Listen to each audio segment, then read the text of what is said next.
সুবহানাল্লাহি ওয়া বিহামদি, দুর্দান্ত পারফরম্যান্স মুফতি মুহিবুল্লাহিল বাকি। আসলে তারও প্রচেষ্টা আছে, আর তার গলার মধ্যে যেন আল্লাহ পাক দাউদ আলাইহিস ইসলামের সুর ঢুকিয়ে দিয়েছে।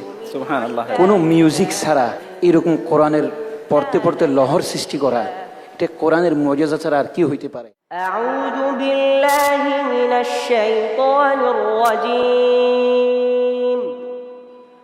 বিসমিল্লাহির রহমানির রহিম। فخلف من بعدهم خلف أضاعوا الصلاة واتبعوا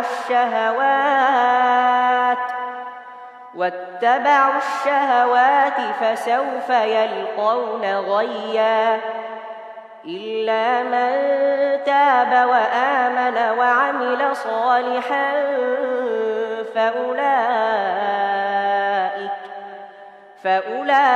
فأولئك يدخلون الجنة ولا يظلمون شيئا جنات عدن التي وعد الرحمن عباده بالغيب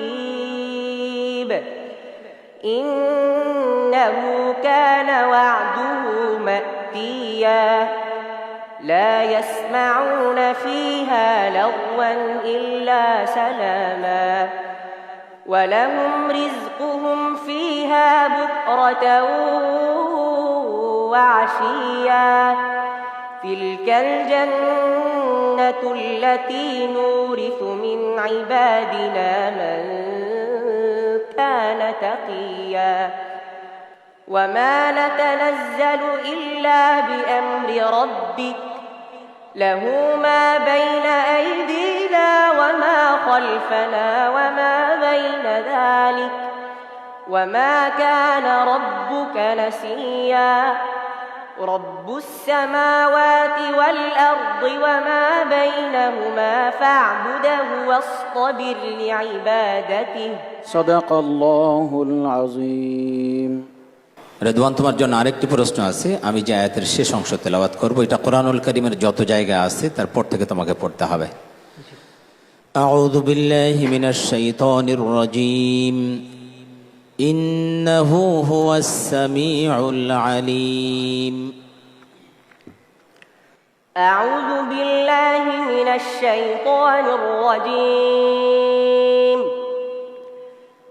إنه هو السميع العليم.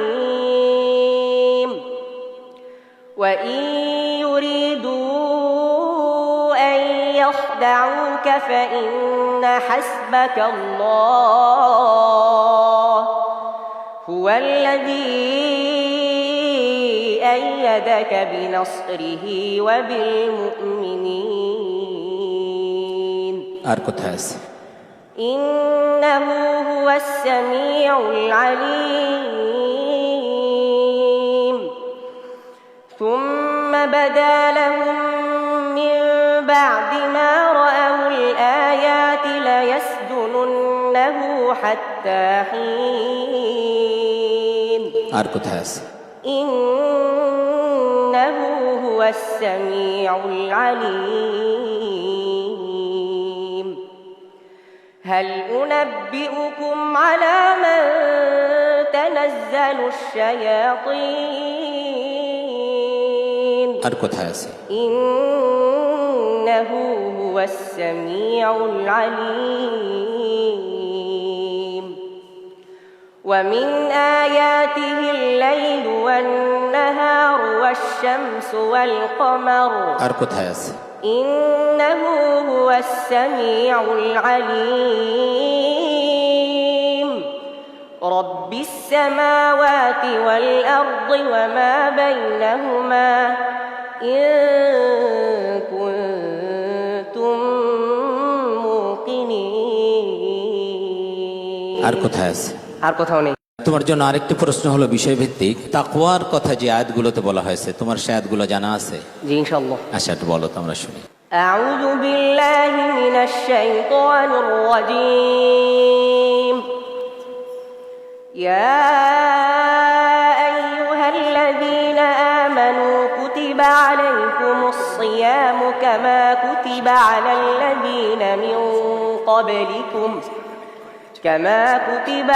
الذين من قبلكم لعلكم تتقون আর কোন আয়াত আছে? واتقوا يوما لا تجزي نفس عن نفس شيئا ولا يقبل منها شفاعة ولا يؤخذ منها عدل ولا هم ينصرون আর কোথায় আছে? فألهمها فجورها وتقواها আর কোথায় আছে? أو أمر بالتقوى আর কোথায় আছে? واتقوا يوما ترجعون فيه إلى الله এরকম আরো আয়াত তোমার জানা আছে? জি ইনশাআল্লাহ মাশাআল্লাহ মাশাআল্লাহ। صدق الله مولانا العظيم সুবহানাল্লাহ ওয়া বিহামদি, দুর্দান্ত পারফরমেন্স মুফতি মুহিবুল্লাহ আল বাকি। আসলে তারও প্রচেষ্টা আছে, আর তার গলার মধ্যে যেন আল্লাহ পাক হুজুর দাউদ আলাইহিস ইসলামের সুর ঢুকিয়ে দিয়েছে। সুবহানাল্লাহ। কোনো মিউজিক ছাড়া এরকম কোরআনের পড়তে পড়তে লহর সৃষ্টি করা, এটা কোরআনের মুজিজা ছাড়া আর কি হইতে পারে? প্রিয় দর্শক, এবার আমরা মন্তব্য শুনবো এই প্রতিযোগিতার সকল বন্ধুদের এবং তাদের ওস্তাদদের সকল অর্থ পুরস্কার যে প্রতিষ্ঠান সরবরাহ করছে সেই গোলমার্ক বিস্কুট এবং রানী ফুড ইন্ডাস্ট্রিজের মাননীয় ম্যানেজিং ডিরেক্টর মহতারাম মোহাম্মদ বশিরের। আমরা বলবো সবাই যেন সবার ঘরে ঘরে যদি যাদের সন্তান বেশি আছে অন্তত একটা থাকলে হয়তো অনেক সময় চিন্তা করে যে আমার একটা সন্তান হাফেজ করবো কিনা, যে আমরা সবাই তো একদিন চলে যাব, কিন্তু আমাদের সাথে নেওয়ার মতো কিছু তো আমাদের কাছে নাই। যদি এই সন্তানগুলি আল্লাহ রাস্তায় একটাও দিয়ে যেতে পারি, তাহলে আমরা হয়তোবা আল্লাহর দরবারে গিয়ে দাঁড়াইতে পারবো যে হ্যাঁ অন্তত একটা ছোট্ট কাজ করে আসছে দুনিয়াতে। এবার আমি অনুরোধ করব বাংলাদেশ সরকারের সাবেক সচিব জনাব ডক্টর মাহবুব রহমান স্যারকে কিছু কথা বলার জন্য। একটা কথা সবসময় বলি, সেটা হচ্ছে আল্লাহর অলৌকিক গুণাবলী ক্ষমতা জানার জন্য মঙ্গল গ্রহে যাওয়ার দরকার নেই আমাদের। এই বাচ্চাদের তেলাওয়াজ শুনে তারা 1 বছরে মুখস্থ করে ফেলেছেন কোরআন শরীফ।